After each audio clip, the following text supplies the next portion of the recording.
ujian yang paling simple ialah kita panggil stress test atau treadmill test. Ya.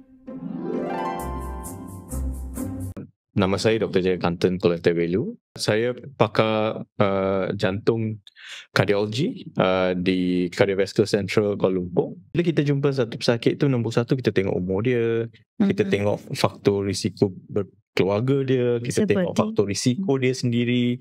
Berdasarkan tu saya akan nasihat ujian yang boleh dibuat. Okay. So ujian yang paling simple ialah kita panggil stress test atau treadmill test. Ya. Sensitivity treadmill test ni bukan dalam 60 ke 70%. Dia bukan test yang paling sensitif yang terbaik. Ya.